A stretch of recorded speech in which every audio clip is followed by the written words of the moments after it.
We're doing this message today because we have now formally heard back from the CQC with the results of our inspection. As people know, back on the week of the 21st of September we had 103 inspectors with us for a week, visiting 71 sites, a massive logistical exercise. And I think the first thing I wanted to say was just a thank you, not just to those people whose services were visited, but to everybody in the organisation, everybody in services that weren't visited, because I know a lot of people put a lot of work in, even if their services weren't visited, but also to all of the support and ancillary and administrative staff who are one of the reasons why this organisation actually works as well as it does.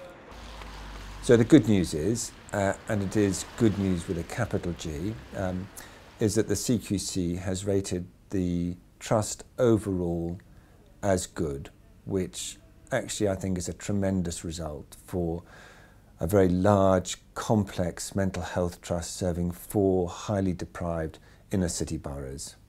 In the rest of this short video, we're going to be hearing from a range of staff who are actually involved in the CQC inspection to hear about people's experiences firsthand.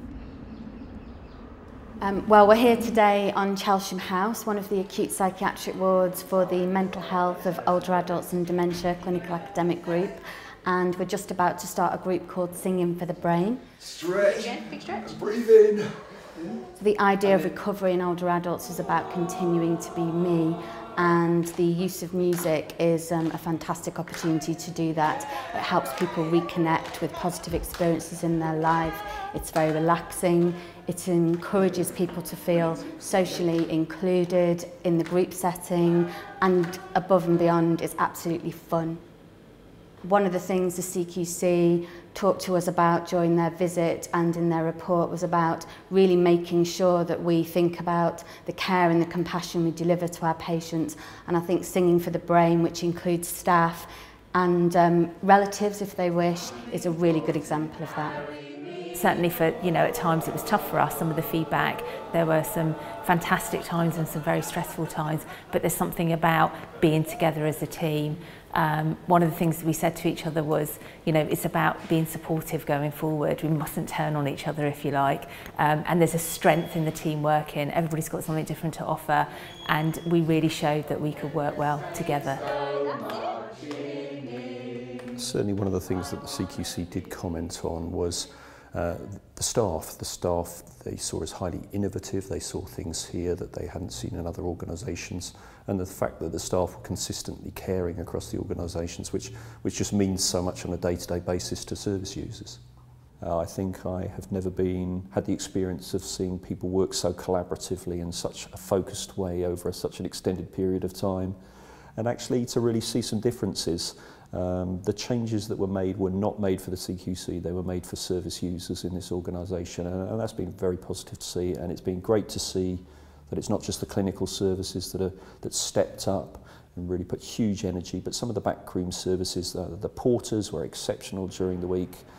Facilities and estates really did work terribly hard to make everything go smoothly. So I'm very grateful to have been part of that, and I'm very grateful for the people who made the difference. What we now have to do is respond to the CQC report, but that largely means that we're going to continue doing those things that we were already planning to do.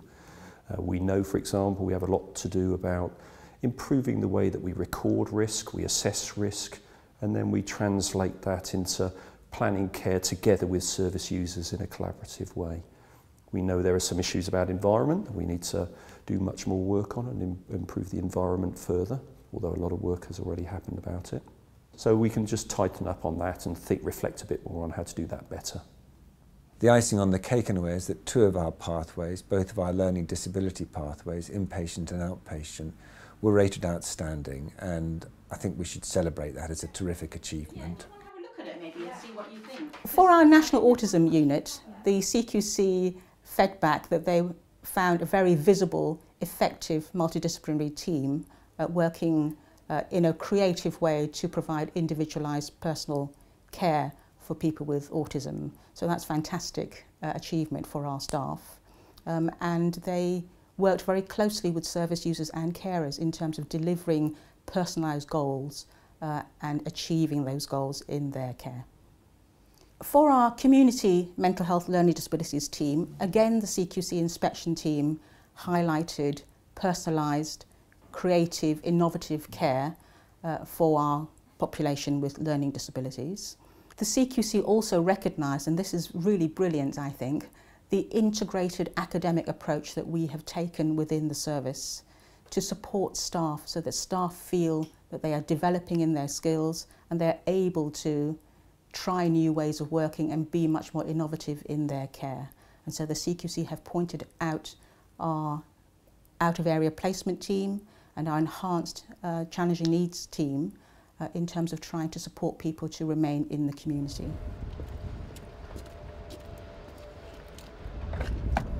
So my name is Steve Badger. I'm the manager for the Lambeth Home Treatment Team.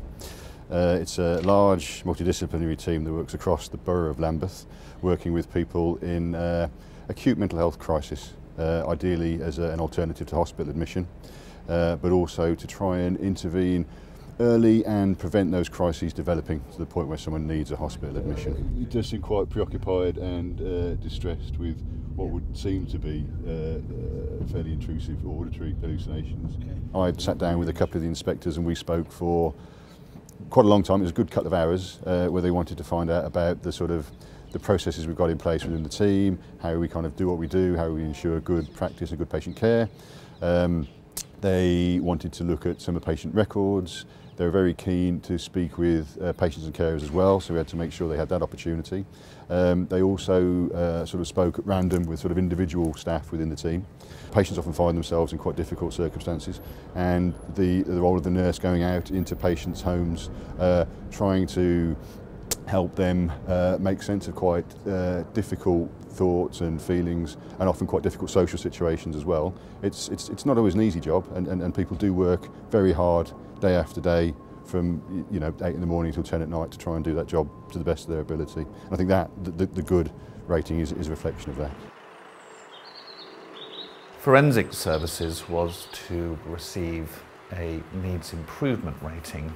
It's disappointing for us because I know a huge amount of work was undertaken by everyone throughout forensic pathway. We really took the opportunity to think carefully about our practice, about our working relationship with our patients, and also thinking about our outcomes. We know that we're providing an excellent service. We know that we're efficient, that we help patients safely and successfully move on into the community in a prompt period of time. I am aware that the CQC did recognise a lot of the services, a lot of the skills, and also the hard work and motivation of forensic staff. So we're going to take on board what the recommendations are, but I also want all of my colleagues within forensic services to remain proud of what we achieve. People are aware that they do a good job, but it's actually really helpful to have such a detailed external inspection that validates that perspective. And it was interesting afterwards that some staff almost felt like they'd been left out, like they wanted to be inspected. But their efforts and the energy that all of the staff, including in those parts of the service that weren't inspected, was really helpful and invaluable for the service going forward. But we do acknowledge that some of our staff didn't have the opportunity to showcase their excellent services. Staff, I think, are pleased that we've got a good rating across the board within the CAMHS CAG. There was actually ultimately a helpful process. I think we've seen where our strengths are and where we can grow. I also think it's highlighted for us and focused our minds on areas where we could change or improve. But it was also a really interesting process to see just how well our staff wanted to pull together for the trust and really try and do their best. We had a lot of work to do to get ready for it, and I think we improved as a product of the CQC inspection. We're currently standing in the nursing office for ES1 PQ, which is the female intensive care ward for SLAM. Being an intensive care unit, the acuity on all the intensive care units on the trust is quite high and has been particularly high in the last few months. One of the bedrooms that's being refurbished. So we've got new floors and painting and everything being done here. It looks quite quiet at the moment, but it's normally quite a busy ward. We have up to 10 ladies admitted to us at any one time, and it can be quite challenging and quite stressful. But most of the time, you know, it's positive. We've got a really good team, a mixture of very young, new, keen, enthusiastic staff, and a few staff members have been around a bit longer, like myself, 10 years in PQ now, and Lewis, who worked for a couple of years on ES1 before moving on to Place of Safety.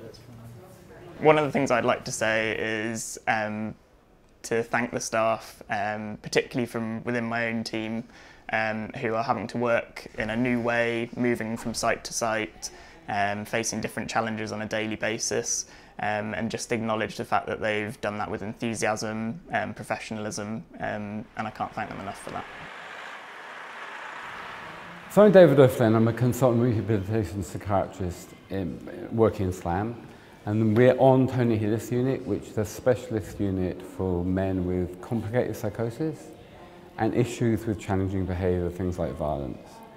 And people stay here maybe 6 to 9 months, and people tend to do quite well when they leave. The thing I most liked about the report is it commented on the good staff and compassionate practice. The inspectors really spent a lot of time with the men who live here with us. They really weren't looking at the notice boards and the posters and the pictures of the board. They really got talking to people, got really to see the work, and that came out in the report. It's made significant progress in terms of improving the ward environment itself.